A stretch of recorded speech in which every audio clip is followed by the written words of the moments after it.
I think that we are seeing the flattening off of the value of just adding more compute and more data to language models. I think nuclear war is really underrated. I think AI changes everything in the future of war. China is more paranoid about AI safety than probably any other government. The US export controls on, the semiconductor supply chain have had an impact. It's harder if you are a big Chinese company to build a Access 100,000 GPU cluster.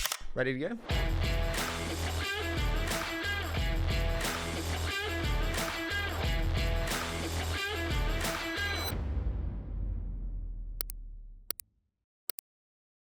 Matt, I'm so excited for this. We first met, I remember exactly where it was. It was the Hoxton Hotel, and it was like 8 years ago, if you can believe it. I can't believe it. Dude, thank you so much for joining me today. Thank you for having me. It's great to be celebrating our anniversary together. It is incredibly special. I want to start with a little bit of context. I think we're actually shaped a lot by our early years in our childhood. Yeah. And actually often by harder times. I remember my mother getting MS was probably one of the most challenging but impactful times on me. What was the most challenging time for you in your childhood that you think impacted you most? So I had a very fortunate childhood. I grew up in a sort of ex-industrial small town in the north of England. My mum was a teaching assistant. My dad was a social worker. I have 3 siblings. It was like a big, happy sort of family. But I think probably the formative experience for me, at least in retrospect, was, where I grew up, there were no, if you were a teenager and you wanted to make money, you basically could work in Greggs. That was the option. And I really didn't want to work in Greggs. And I think a really formative thing was, I remembered that there was a lightning storm in our village. And one of my parents' friends, it sort of somehow damaged their computer. And I remember them saying to me, do you think you can fix this? I knew nothing about fixing computers, but I was like, yes. And so I did. I basically just bought a new motherboard and plugged everything back in. And I think what I learned from, and then I never went to work at Greggs. I ended up sort of building a little business, sort of age 13, fixing and building computers for first my parents' friends and then their friends, and then sort of branching out into building them websites and sort of taking spyware and malware off their computers, which, this was the early days of the consumer internet where everything was horrible. And I think just realizing you can do stuff.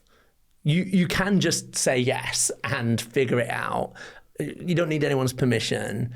I think it was really life-changing for me. I think so much of everything I've done since comes from believing you can just say yes and you can just do stuff. I believe that the best founders always actually start their first entrepreneurial thing early. Yeah. It is never when you're 25 and you come out of Oxford and you're like, this entrepreneurship thing. Yeah. Do you disagree with me, having seen so many different entrepreneurial paths that you've seen? We believe one of our kind of core ways that we evaluate founders at Entrepreneur First is that the best predictor of future behavior is past behavior. So we absolutely think that it's very unlikely that you rock up with a perfect CV, but no sign whatsoever of ever having done anything that you weren't told to do by a teacher or a boss, and suddenly you're going to figure out how to do things that you aren't told to do. So in that sense, I think I would very strongly agree. I guess what I would say though is that culture and default paths really matter. And so one thing we've learned about evaluating talent is what it looks like to do something that your parents, teachers, bosses didn't tell you to do in the Bay Area is very different from in Singapore. If you grow up in the Bay Area and you go to Stanford and you graduate and you've never thought about starting a company, and there's a very negative signal on you as a founder. If you grew up in Palani in rural India, I don't think I need to have seen that you started a company before. But what I'm doing when I'm interviewing you is figuring out what is the behavior, what is your equivalent of the story I just told you? What is your equivalent of that entrepreneurial activity that is a predictor of you being able to succeed in an unstructured environment? That's what I care about. So we're going to go back to founders because it's such a big topic that I do want to kind of really touch on properly. But I want to start on this tweet of yours, which I just thought was fantastic. And you said 2 predictions. 1, someone will build a new OpenAI Anthropic scale AI company that takes the commoditization of LLMs as one of its core premises. What did you mean by this? I was very lucky to start investing in AI about 10 years ago, or a bit more than that now, when the first sort of deep learning wave kicked off. And, what's really interesting is that really, certainly the last 5 years, but arguably longer, the story of AI is really a story largely about the deployment of just enormous amounts of compute and enormous amounts of data, and not that many new ideas. Candidly, I'm not saying there are none, but broadly, if you had to do a pie chart of where the progress has come from, it's largely come from massive investment in compute and application of that. I think what's interesting, if I had to if you held a gun to my head and said where are we today, I think that we are seeing the flattening off of the value of just adding more compute and more data to language models. I think we've seen truly extraordinary progress over the last 5 years, but I think of most technologies as S-curves. You sort of get slow progress, then fast progress, then slow. And it strikes me that we're in this moment where sort of incremental value of just continuing on this path of scaling is leveling off. And what that means is that the value of ideas is about to go up a lot relative to the value of just scale. And what that means to me is that whenever ideas become valuable again, you have an opportunity for startups. Frankly, I don't think startups today should be trying to compete on building bigger and bigger LLMs. It doesn't make sense. It's mainly a capital game. Maybe you can do a Mistral and raise, hundreds of millions in year one, but even they might be undercapitalized, right? I mean, that's the kind of crazy thing. And so today, I think the real opportunity for founders is find the next S-curve. And I think we're in a moment where that's actually plausible. Is that next S-curve in the application layer then? If you're hey, it's not going to be in that layer and compute alone is at a stage where it's reaching diminishing returns, is that in the application layer where you feed off of the compute and investment? It could be. I think the things that I'm excited about and I'm looking at pretty hard right now are search, how we can apply, and there's been a lot of buzz about this recently in the sort of AI research community, how do you use search? The techniques that actually made things like AlphaGo work, how do you kind of mix those with LLMs to get better results?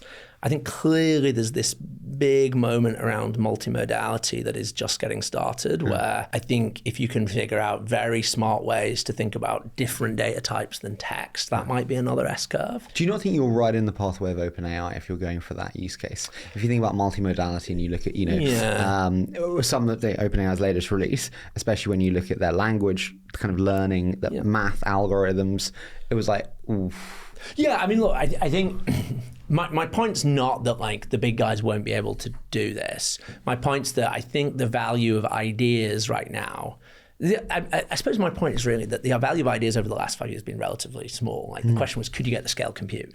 I think the value of ideas over the next few years might be high, and it might be enough to unlock.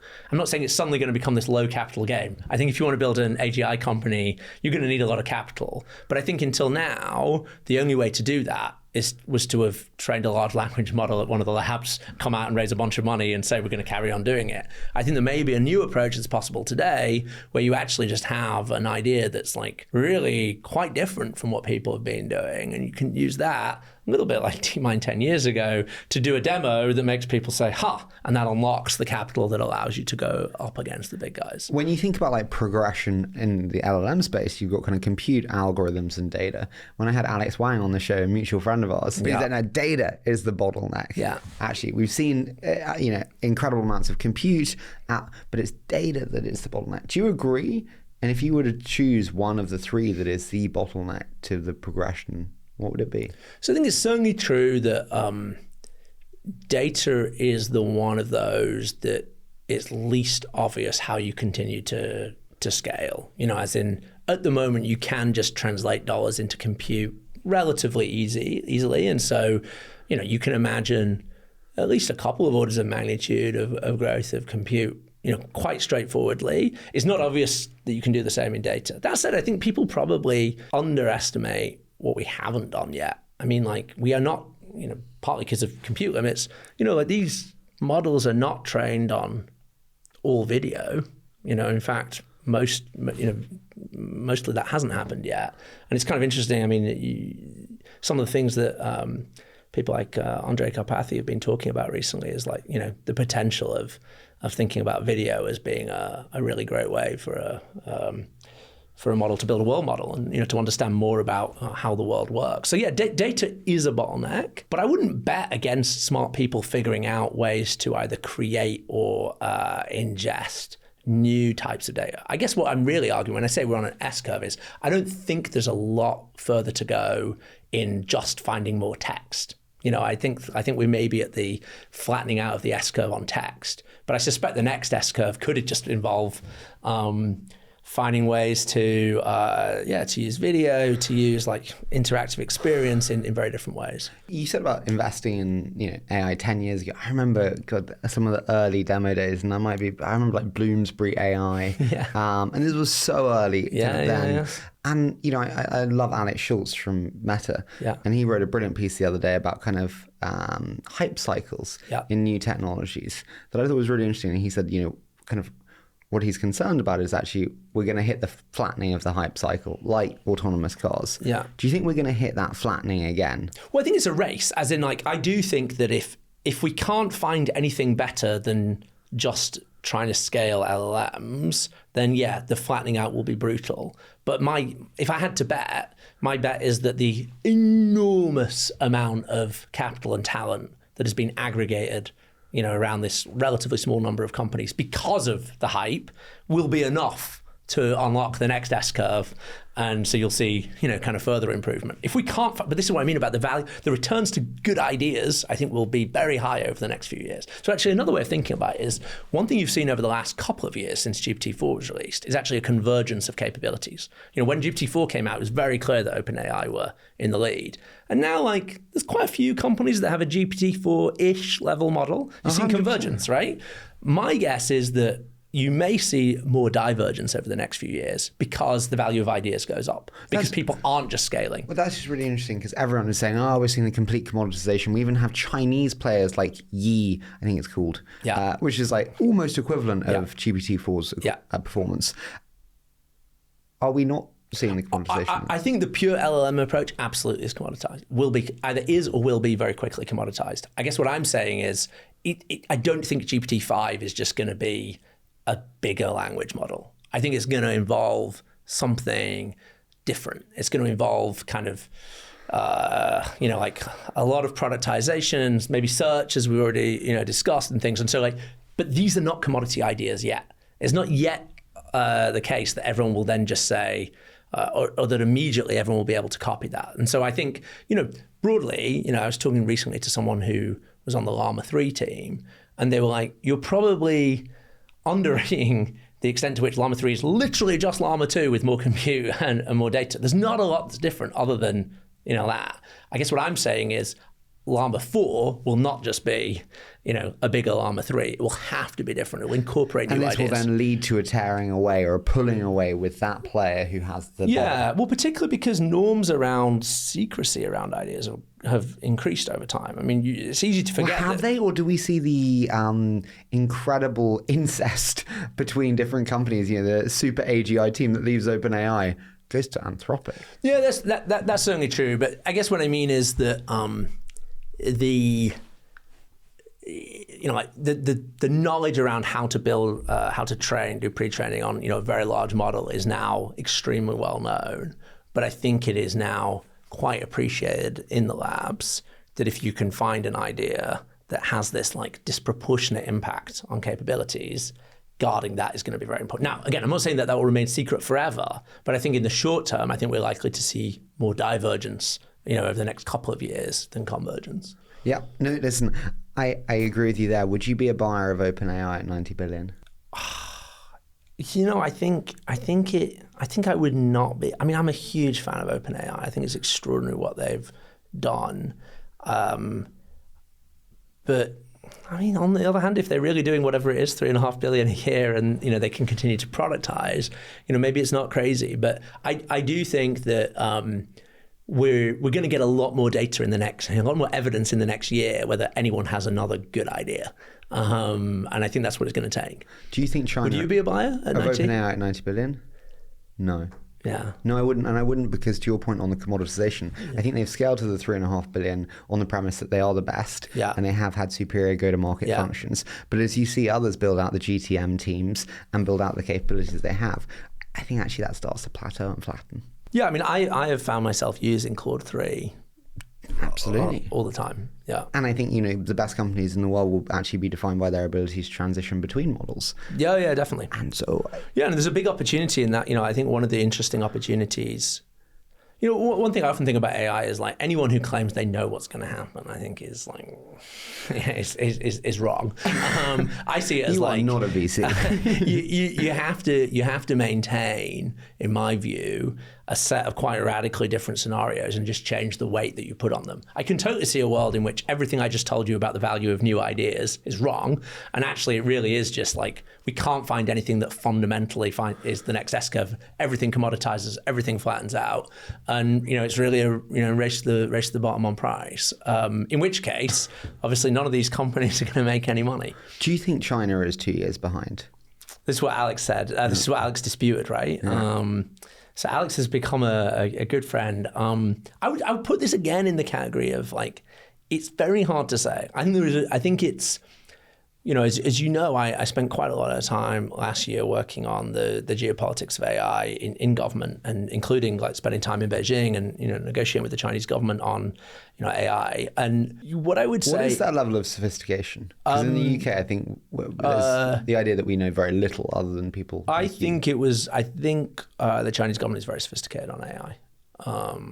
For example, the guy I was meeting to negotiate with was the Minister of Science and Technology, senior minister on the standing committee of the CCP. He's a computer scientist. Like he knew his stuff. Is that a higher level of sophistication than the UK government? I guess I would say like one thing I learned doing that job, albeit briefly, was that actually the UK's capacity in the space is high relative to most countries. I remember being on the initial kickoff call for the 28. I was running this this summit for the Prime Minister, and there are 28 countries coming. And we did this kickoff call on Zoom or Teams.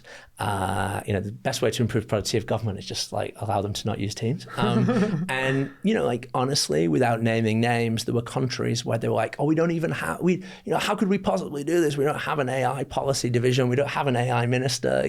So I think like the UK actually has been ahead of the curve on this. But I do think China is very sophisticated. And I think... And it doesn't actually matter if you're ahead of shit. What matters is you win. Yeah, absolutely. And my concern is that China will have unparalleled access to data and just say, I don't give a shit about privacy concerns, about data. Just go. One of the things that's interesting and I think underrated is that actually China is more paranoid about AI safety than probably any other government in the world. So if you look at Chinese AI regulation, it makes Brussels look like a soft touch. It's incredibly onerous. Why is that? I thought they would be all out dominant. We need to win this race and we will do anything to win it. I think you just got to see the CCP as being like fundamentally have an extreme priority on stability. Like the whole story of the CCP and its dominance is eliminate threats to stability. And whatever you think about AI, whether you're bullish or bearish, whether you care about safety, whether you don't care about safety, I think everyone agrees that it's like a destabilizing force. And so I think the last thing they want is either companies gaining a lot of power through AI or AI itself being destabilizing. So like if you read the regulation that's already coming through, for example, if you train a large model, you have to like supply random samples of the training data to the CCP or to the government. You have to like show it's like political, that it is not going to undermine any of the stated positions of the CCP on various issues. So like it's actually a very, very regulated environment. Now that doesn't mean that ultimately the Chinese state won't try and harness powerful AI for its own ends, as you're sort of talking about. But I think it's easy to understate the level of paranoia they have about it. So like my view would be, there are two factors that make me think that maybe I'm not quite in Alex's camp. One is that actually it's a very highly regulated space there. And that means that they are not going to be at the same... Well, I think if you look at like why it's been so fascinating in the West, basically because certainly OpenAI and Anthropic, and to an extent, kind of especially now, under the sort of unified leadership here in London of DeepMind, you basically just have this extraordinary permissionless, to go back to that idea, explosion of like ambition. You know, like what, you know, Sam and Demis and Dario are doing, you know, it's this almost untrammeled, very visionary ambition. And I think in China, as we've seen in other parts of the tech industry in China, the CCP is very nervous about entrepreneurs being given that much room. And so I think that it's not trivial to create the conditions in which a Chinese Sam Altman or a Chinese Demis Hassabis can just go to the races in the same way, because there's just much more. I mean, we all saw what happened to Jack Ma when it looked like he was too powerful. But I think that's an important ingredient in building, you know, these sort of AGI companies, is you need someone at the top that actually is all out to build, you know, like the final invention, as some of them call it. So interesting. Yeah, we released a show today with Michael Eisenberg at the left, and he said US number 1, he said China number 2, Israel number 3, and then basically Europe number 4. You guys will regulate yourselves to shit, as always. So it's very interesting to hear that perspective. And actually, you're the only one who has that perspective. Yeah, I mean, you're also the only one who has internal knowledge. Well, I think one thing that's really interesting is the asymmetry in how we in the West learn about China and how they learn about us. You know, like, you know, when Leopold Aschenbrenner published his situational awareness thing, which obviously, like, you know, became, you know, kind of blew up a couple of weeks ago. Within 3 days, I hear from a friend who follows China very closely, there were 5 Chinese translations circulating in the Chinese AI ecosystem.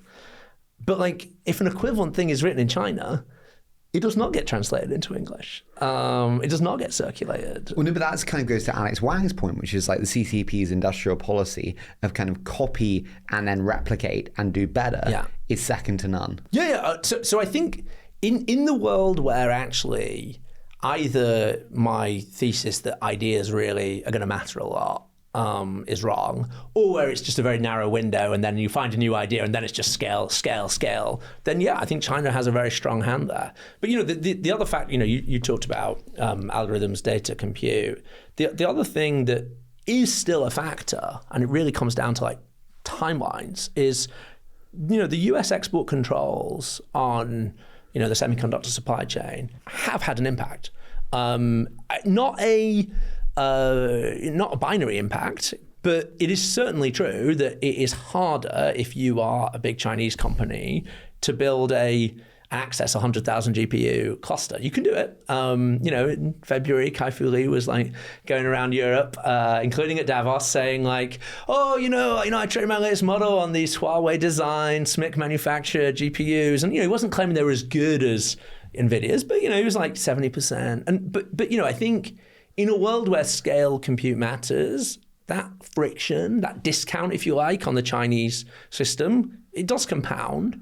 And I think, you know, if you want to be a China bear on AI, I think you have to believe that we're going to get very radically improved progress in the West quickly enough that, you know, that they don't build their domestic chip ecosystem fast enough. And respectfully, you're going to see a Trump administration. And when you see the Trump administration, that's not exactly going to have loosening tariffs on Chinese.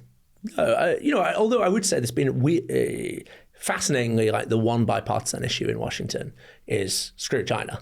And you know, like, it's certainly true that I remember writing about in 2018, 19 about like Trump export controls. And what's interesting is that the Biden White House has been as aggressive on exactly the same thing. There's been a remarkable continuity on this. And so, yeah, you're right. I think whoever wins the election, they're going to continue to see NVIDIA and others as a key national security asset. Is there a bear case for China then? And the bear case for China is that the gap matters. You know, that actually they can't harness the same level of compute over a relevant time period. Got you. And then, sorry, the bull case for China? The bull case is either like it takes longer and, you know, this sort of the domestic ecosystem, because they can't buy, you know, ASML machines, they eventually make their own, and then we have no levers, right? You know, it doesn't matter what we ban, they've got their own. And at which point, you know, your argument that when they turn on the industrial policy tap, it really turns on. At that point, I think they're in an extraordinary position. I actually had David at Adept on the show. Okay. And it comes out on Monday. He was fantastic. But he actually spoke about kind of the verticalization of all of the different players. Yeah. And he said actually that you're going to see NVIDIA move into the model layer because they want to own more of the margin. And you're going to see the model players, OpenAI and the biggest, move into the chip layer because they need to own more of the margin. Do you think you're going to see that? We already saw Apple actually talk a lot about their own chips. One of my favorite tech essays that I find myself referring to all the time is that, Joel Spolsky thing on commoditize your compliments. And, that's what's happening in AI right now. Everyone is saying, like, what are the compliments to what I'm doing and how do I commoditize them? I mean, it's interesting. Like, the reviews of NVIDIA's model are pretty mixed, to put it mildly. I don't know. Like, I think you'll certainly see people trying to figure out, like, which layers of the stack do you need to own, and like how, what do you have to commoditize in order to like really protect your core business. But I do think maybe we'll always say this, but it really feels to me like we're going to learn so much in the next 12 months. To me, the key question that until we resolve, we're all just guessing, is sort of how good are the GPT-5 era of models?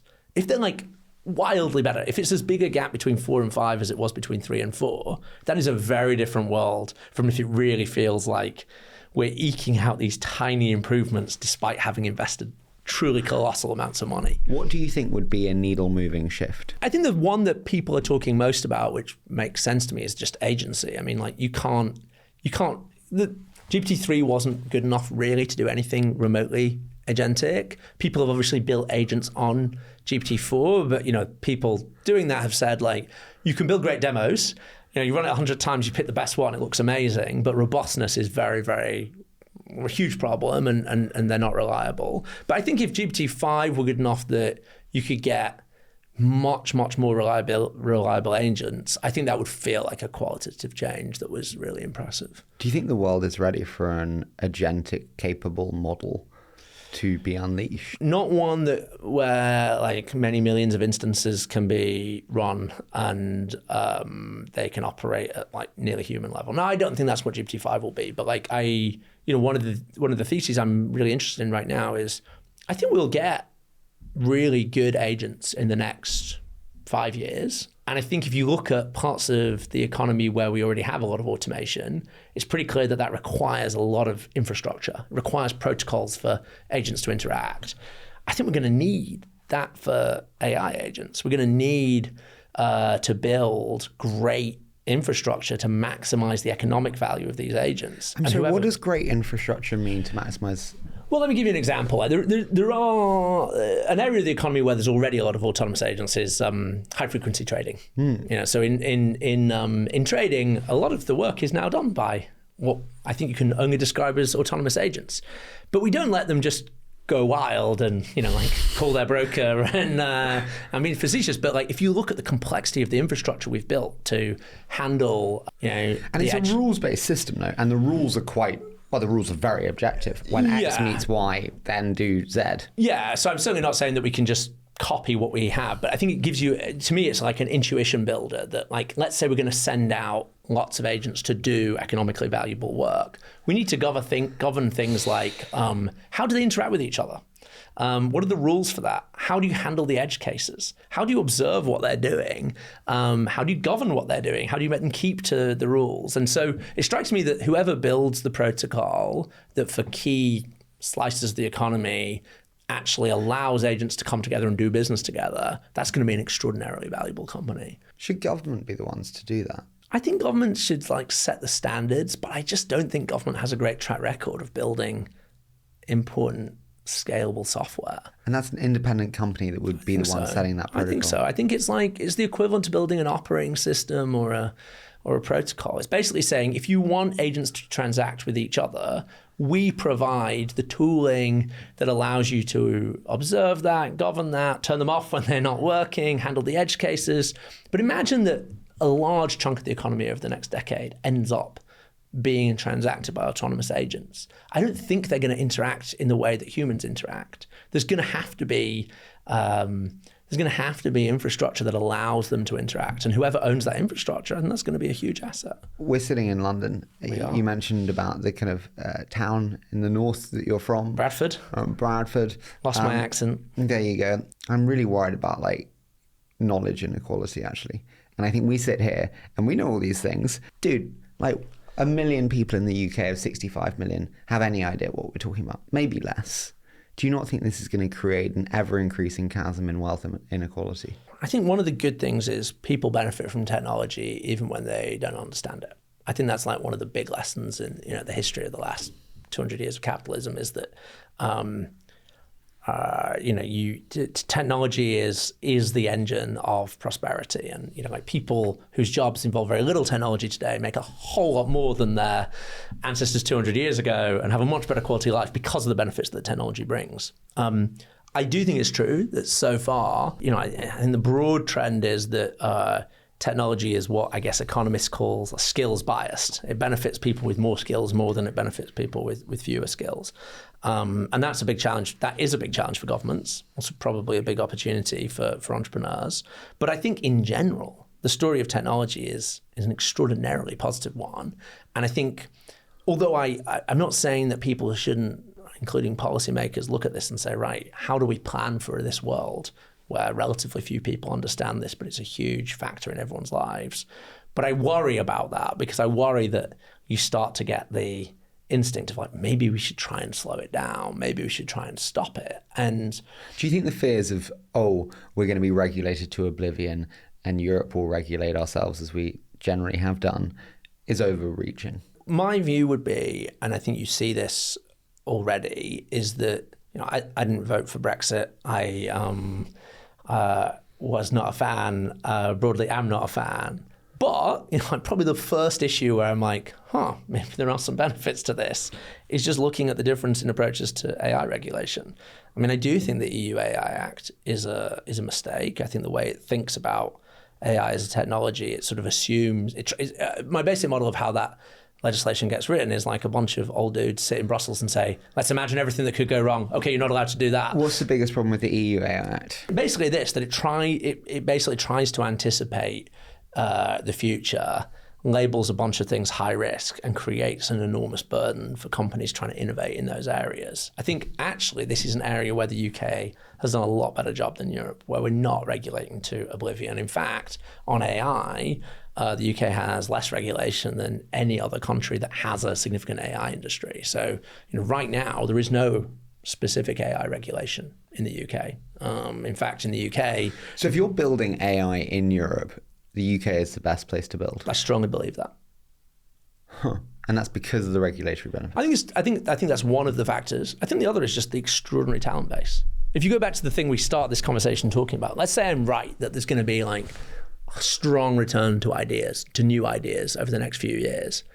I think it's very likely that of people in Europe who might have those ideas, they're disproportionately in the UK. Do you think so? And you think they will stay in the UK?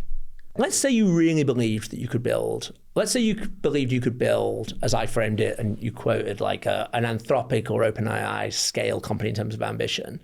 I actually think one of your biggest challenges building that in the Bay Area today would be building and retaining the AI research talent that makes that. And people always talk about hiring. People much less often talk about retention.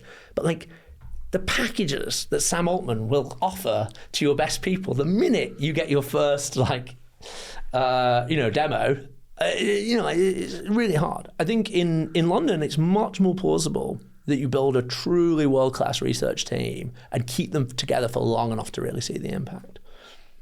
And here in London, we have DeepMind, we have the London office of, we have the European office of Anthropic, the European office of OpenAI, we have Wave, we have Oxford, Cambridge, Imperial, UCL. The bench is very deep when it comes to AI talent. Why are we so fucking negative then? I don't know. I'm going to do a spoiler. I know one of the questions you're going to ask later is, what do you believe that people around you don't? And I thought a lot about this, and I was like, maybe I can say something about AI. And I realized the thing I really believe that almost no one believes is, I think the UK can go back to being pretty much the richest country in the world per capita. I really, truly believe that. The richest country? Per capita, yeah. I think we can be at least as rich as the United States on a per head basis. I think we've chosen not to be, and we just need to choose to be. And the biggest way that we could choose to be is ... We should be the obvious place in the world to build and scale technology companies, and we can be. So what is that rate limiting factor? I think the big things are actually levers that we can choose to pull. Like, one of the things that I found just like really dispiriting when I was working in government last year was that it was an enormous privilege, but I got to go and meet Satya Nadella and Andy Jassy and these people and negotiate with them on this summit. And I was mainly talking about AI policy. Obviously they wanted to talk about the full tech agenda with the UK. And the number one issue that these companies had, and I'm really not exaggerating, was we want to invest billions and billions of dollars to build compute infrastructure in the UK, and your local county councils in the middle of nowhere keep vetoing our data centers because they obscure a view from a railway bridge. It's inspiring to hear you, because I just sit with other entrepreneurs and other VCs, and everyone just fucking goes, this sucks in London. But it's so funny, right? Because, as you said, we're sitting here in London, and I would say, within 3 miles of where we are, you have a top 3 global AI lab, arguably the one with the broadest research agenda, DeepMind. So if I'm right that ideas will matter, then DeepMind's right up there. You have probably the top embodied AI company, private company in the world in Wave. You have probably the best life sciences cluster, certainly in Europe.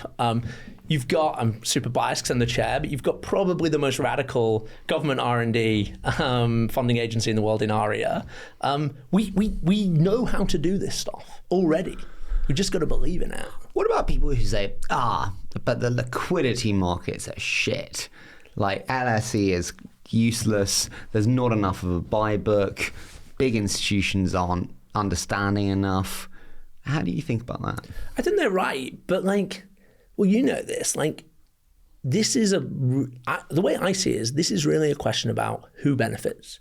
It's not actually a question about whether we can build. What I mean by that is I would love it that when, a 20 VC company or an EF company goes public, that the pools of capital that own that company are my mom and dad's, West Yorkshire pension fund. Right now, that's not what's going to happen because they're going to IPO in places that the shareholders are probably American, it's Vanguard and BlackRock, right? And honestly, for you and me and for the entrepreneurs, who cares? It's all cash. But again, if you want to, from a UK long-term growth perspective, I believe that so much of our growth, if we make it happen, will come from entrepreneurship, big advances in science and technology. And I think, frankly, capital markets are very efficient. I think good things will raise capital. The question is whose capital? And I think from a UK PLC perspective, we should want it to be that it's pension funds, with UK pensions, UK savers that are benefiting from that. So that's a big problem. What would you say to UK pension funds who are listening? Well, we were joking before, I've raised more money in Ann Arbor, Michigan than I have in London. And I won't name the name of the pension fund, but one of my biggest investors is a sort of state pension fund in Michigan. And they've been amazing partners to us for a long time.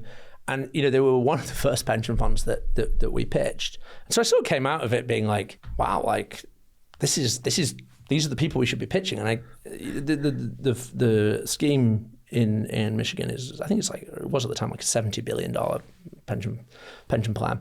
And I remember coming to pitch a comparably sized plan in the UK and saying to them, what have you done in venture capital? And they said, we've heard of venture capital.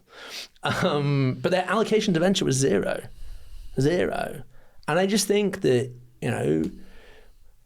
we were talking before the show, if private companies, if the most ambitious entrepreneurs are saying that they want to keep their companies private for longer, if they IPO at all, they want to do it when the companies are extremely mature, then most of the benefits from growth will come to pools of capital that invest in venture.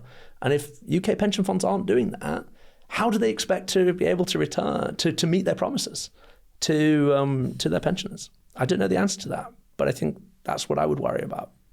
Listen, I agree completely. I do want to touch on one final thing before we do just a bit on founders, because I think it's such an important part. It's just the future of modern combat. and how AI changes that. One of the most exciting companies coming out of Europe, I think, is Helsing. Yeah. And Torsten, one of the best entrepreneurs in Europe. Certainly my best angel investment so far. That was a very lucky break. Well done. Yeah. He is exceptional. He's truly exceptional. The business is incredible. How does AI change the future of warfare? And do you agree with Alex Wang that it is more powerful than nuclear weapons? That's a very Alex thing to say. I don't think AI today is more powerful than nuclear weapons. I don't think GPT-4 is. Have you tried Perplexity? Yeah. Have you tried a hydrogen bomb? I would say, as a slight side note, I do think, which is not what this podcast is about, but I think nuclear war is really underrated as a thing to worry about. If you've not read it already, and if your readers haven't read it already, the best book I've read this year, by some distance, is Nuclear War, a scenario by this amazing American journalist, Annie Jacobson. And she describes it as a non-fiction thriller. And what she does is basically just walk through, step by step, what would happen if a rogue country launched an attempted attack on the United States, and all the things that could go wrong and lead to disaster. And it's chilling. It's like, I don't think I've ever had an experience with a book before where I had to keep taking breaks because I was like, whoa. But she didn't make this up. She went and she spent thousands of hours interviewing the top people in nuclear security in the US, in like former Soviet people, and it's an extremely compelling book. So like nuclear war, underrated. But to answer your question, I think AI changes everything in the future of war. I think that if you look at what do soldiers do, and like how do we think about their value and how do we think about the harm that comes to them. When you look at a future though where you can deploy thousands of autonomous AI drones into the mountains of Afghanistan and the Taliban have machine guns, I think it seems like a pretty unfair fight. Yeah, I mean, I think, what's really interesting, man, this is sort of an open question. I kind of hope your listeners might send us their views. I think it's a really interesting question. How does AI change the relative power of offensive and defensive weapons? In that there's certainly plausible to tell a story how being able to build cheap, smart drones benefits rogue actors, like non-state actors, a lot more than it benefits states. If you have very large, important assets that you don't want to be attacked, like aircraft carriers, you can make the argument that the ability to deploy very, very inexpensive but pretty smart explosive drones is, like really asymmetric. Like there's not much an aircraft carrier can do about that. One of the reasons I'm very interested in defensive technologies is I think we're going to have to think about problems like that and get ahead of them. It's definitely, I think there are a lot of scenarios where it's not obvious it actually benefits the current, established powers. Are you more excited or are you more nervous about the times ahead? One thing that I'm just very aware of as an investor is I think cyber security as a category is going to be more important than ever. We could completely have a world of deep fakes. There's so many things that I do worry about, and I don't mean to be negative. No. But I am when you think about the future for your children. So I think probably like the worst idea in the world that it's acceptable to hold in polite company is like degrowth. Like the idea that like, the real problem in the world is like too many people, too much stuff, too much consumption, we should shrink. We should shrink populations, we should shrink the economy. Like, I could not hate that idea more. Like, I think all human progress has come from growth. And so like, I'm such a, like, I want to see technological progress. I want to see people building amazing things and as using more clean energy to do more amazing things. Where I part company with, kind of some other people that agree with that is I don't think that it's therefore inevitable that all technological progress automatically leads to great outcomes. I think you just have to look at nuclear weapons to see that, so far we've done pretty well, but there's some pretty terrifying stories about near misses, kind of Russian relatively junior soldiers ignoring false alarms that looked like incoming strikes, and as a result saving the world. So like that's not to say that tech progress is inevitably leads to disaster. I don't believe that at all. But I do think it matters in what order tech is built, and I think it matters who builds it. I think technology is ultimately like values laden, and so when I look to the future, I see like paths to the most amazing futures. I really, as you probably tell from the discussion about the UK, like I find it very easy to be optimistic. But I think the only way we get to those futures is if we prevent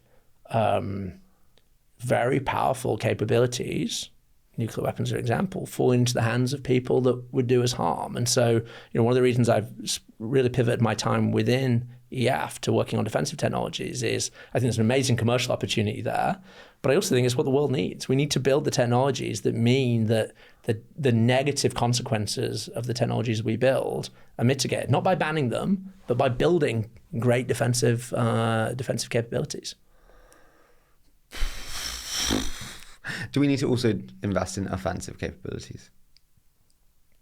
I believe... Because, I speak to a lot of investors and they're like, we can optimize the kill chain and look at this. And I'm like, you fucking BCG analyst talking about kill chains. Like, you know shit about kill chains. Our generation, if I'm allowed to put myself in the same generation as you, Harry, I think there is a real risk of complacency for us that we have like grown up in a world of relative peace where basically there wasn't really any sort of like geopolitical threat to our value system. It's clearly no longer true.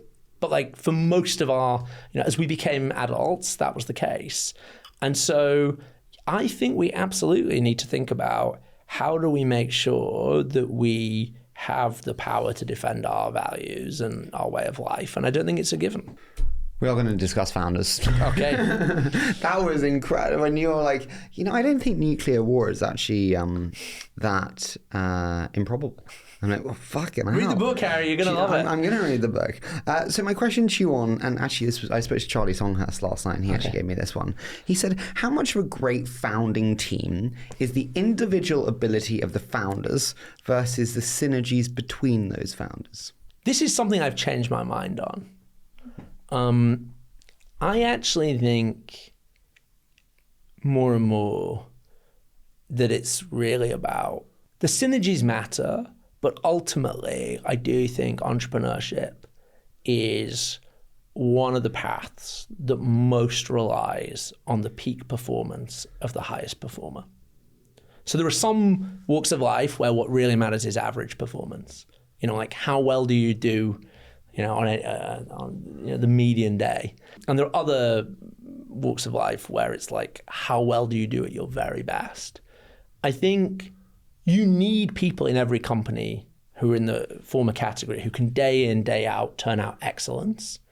But I increasingly believe, let's use Helsing as an example you already brought up, like you also just need the peak performance of the best day from the top talent in the company to be truly exceptional.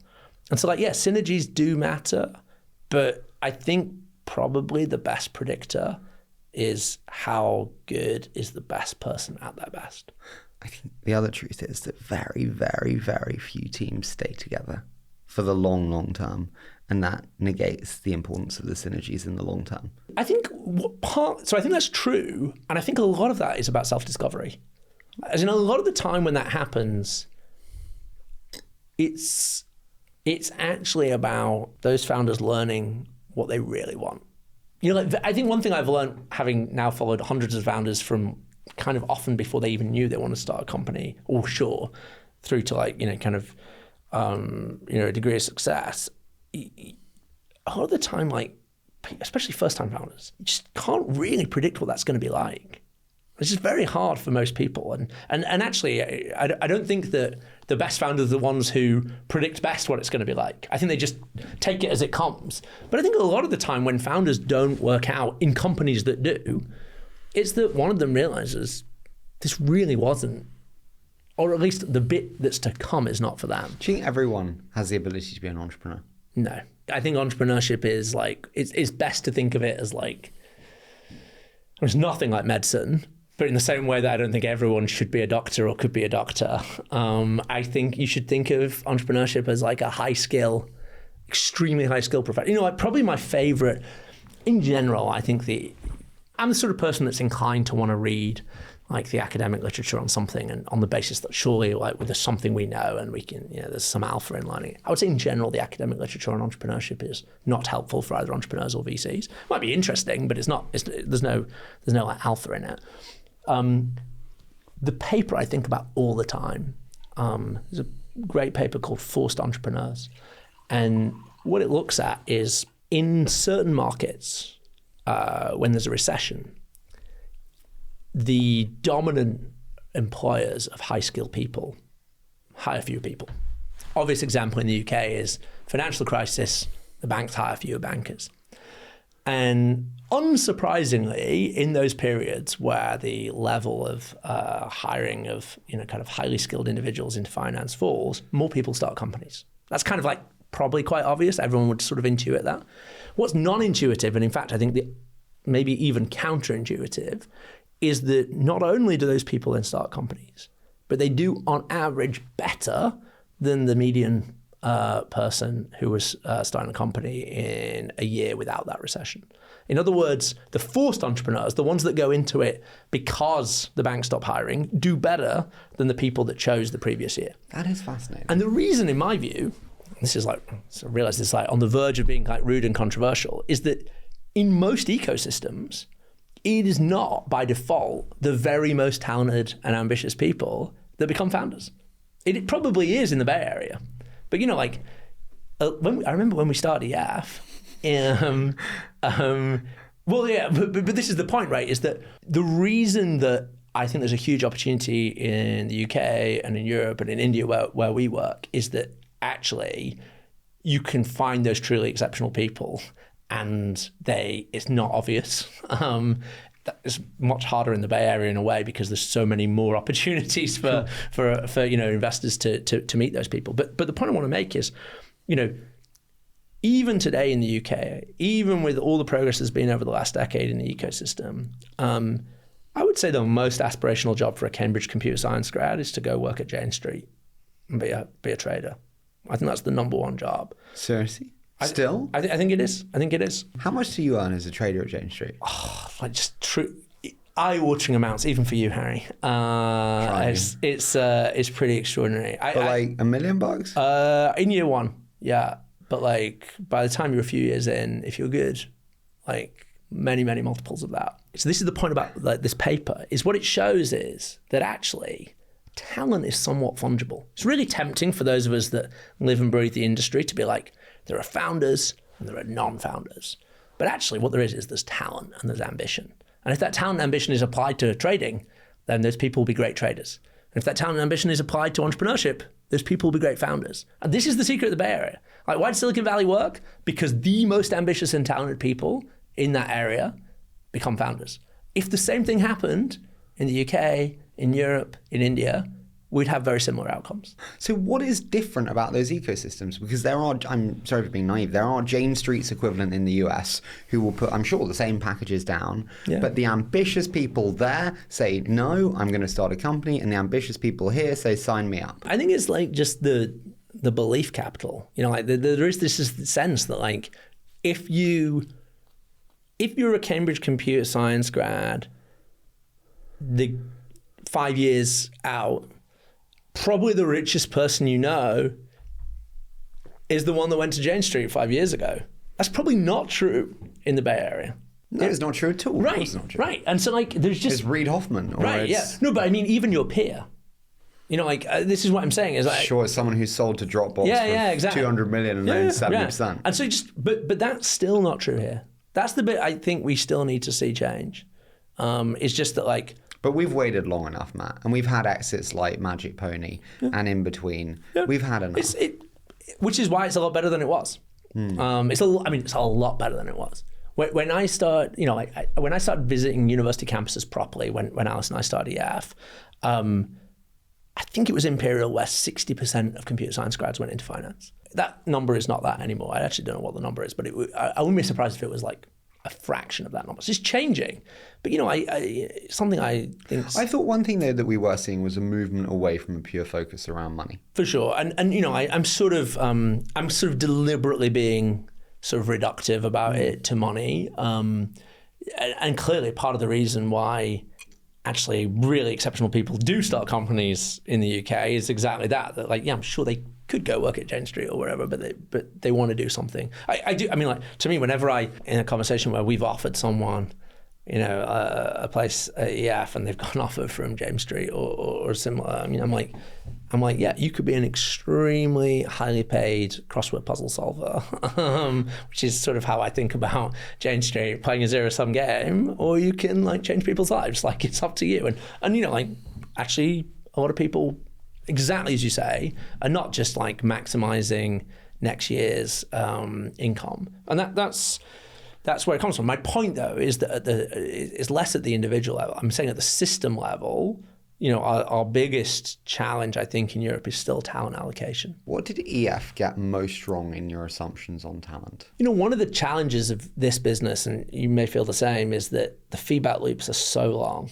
And so, you do something, you observe a short-term metric like, do they raise a seed round? Do they raise a Series A? And then years later, you find out whether the company's any good.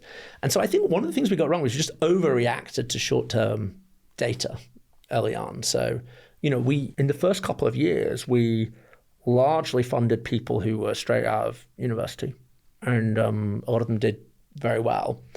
And then as the brand grew and the track record grew, we got more and more applicants who were in their sort of 30s.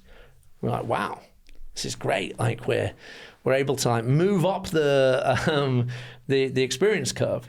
And of course, the problem was they were more experienced, but they weren't the very best 30-year-olds, whereas we could actually get the very best 31-year-olds. 21-year-olds. Yeah. So one of the things that I think we made a mistake on is that as we scaled, and particularly as Alice and I stopped making every selection decision, you got into the thing where it's very hard if you're new to what we do to compare the CV of a 31-year-old who's actually good but not exceptional, and a 21-year-old who's exceptional but has no experience, and choose the 21-year-old. But you actually should choose the 21-year-old. What's the graduation rate? So we have two phases to what we do. So we have a phase where it's basically common C.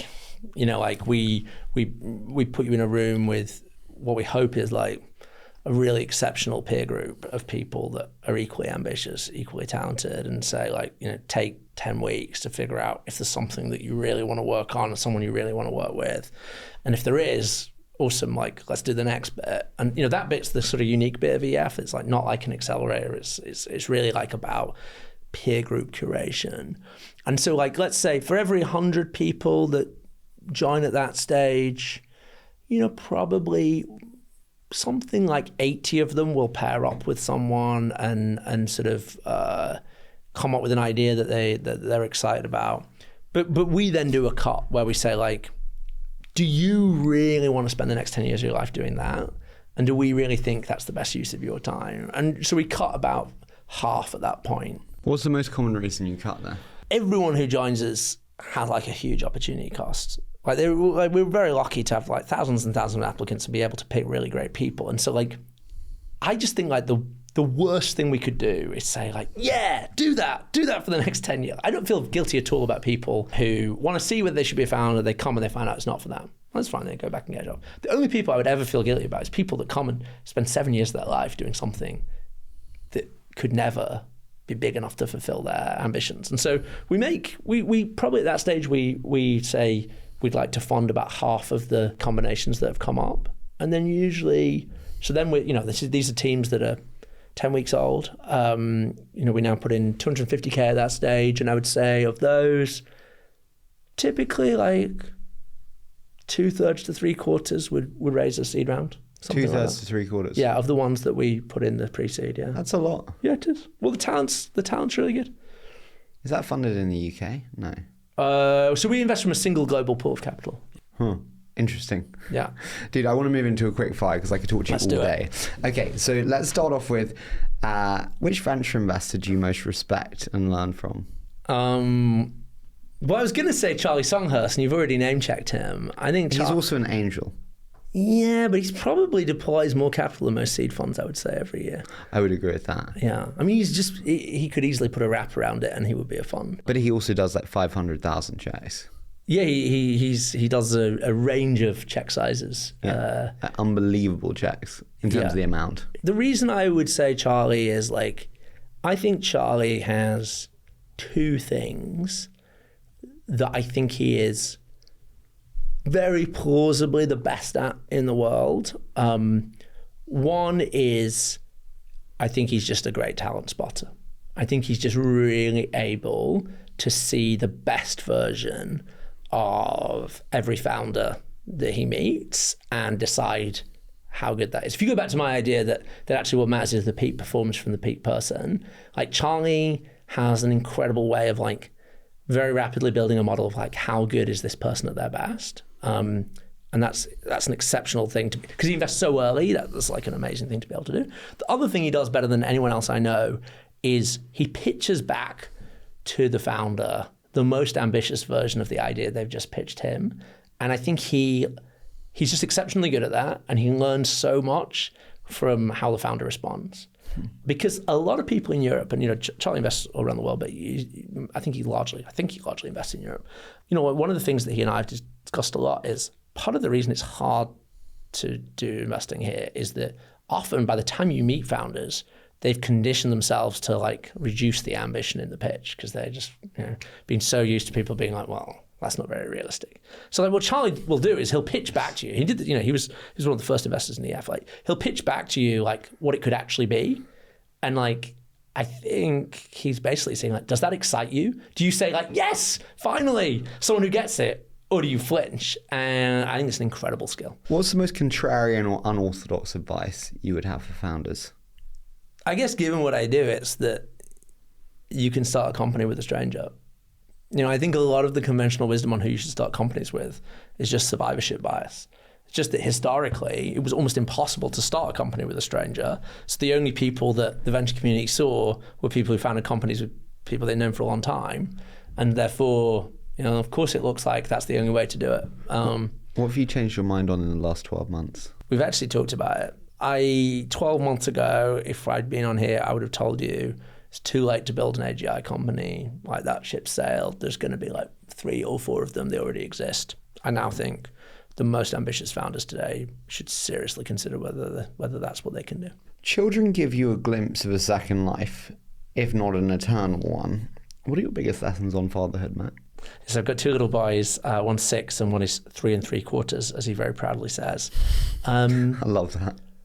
I do think fatherhood has been for me a real sort of exercise in humility. One of the advantages of founding something is at least at work, people sort of listen to you. And you sort of, maybe it's earned in the sense that you started it, but it's sort of on a day-to-day basis, somewhat unearned. Kids do not care. Like my sons have no like, oh, well, maybe it just means I'm a bad dad, but there's no like sense in which like, oh, well, dad's talking, so like he must be right. And I think I don't want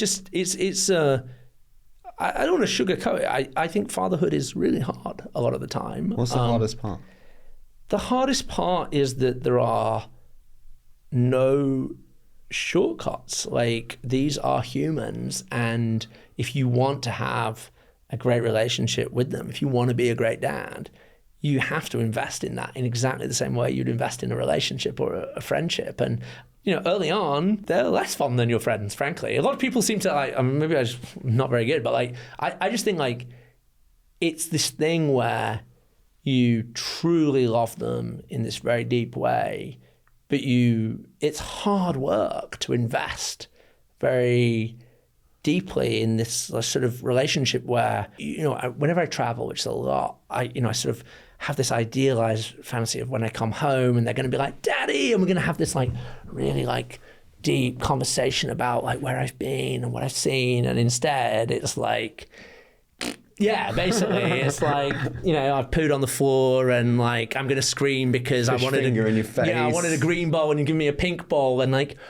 it's hard, like it's not this like linear journey. But what's amazing is it does compound, like so many of the best things in life, and the moments when you realize you've built enough trust that they confide something that's clearly been going around their little minds, and they've almost not been sure about how to articulate, and then they say it to you, usually in our case, like when they're going to sleep, going to bed, and you're just like, wow, it's really totally worth it.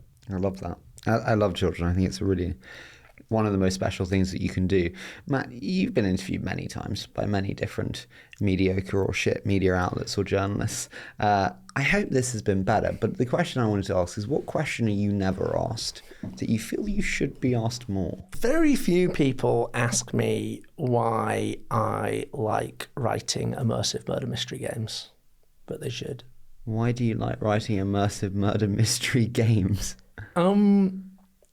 I think that most of us have this itch that is very hard to scratch, which is to be in these completely alien environments where we get to be someone else and do something else in a way where no one is in charge. If you look at things like secret cinema and how popular that's been, I kind of feel like it's really interesting. People love dressing up and doing the thing, but like it kind of like you dress up, you watch the film. I think most people have an itch to see like, what would it be like to actually have to like live through this scenario, but with no consequences. And so I've written a series of historical murder mystery games where you don't know, it's not predetermined who or if anyone will be killed. There's 12 characters, you each have a set of goals and relationships, and the evening just unfolds and you decide what happens. And I love playing them, I love writing them. I think it's a sort of human itch that there are very few ways to scratch, and it's like some of the most fun that I think you can have. You can see them on my website, Harry, for your next dinner party. I mean, listen, the creator economy is alive and well, so you still have a chance. It's lucrative, I can tell you. There you go, Mr. Beast, watch out. Matt, I've loved doing this. We've gone from nuclear war to, AI, supremacy. You've been amazing, so thank you so much for joining me. Thank you for having me, Harry. It's been great fun.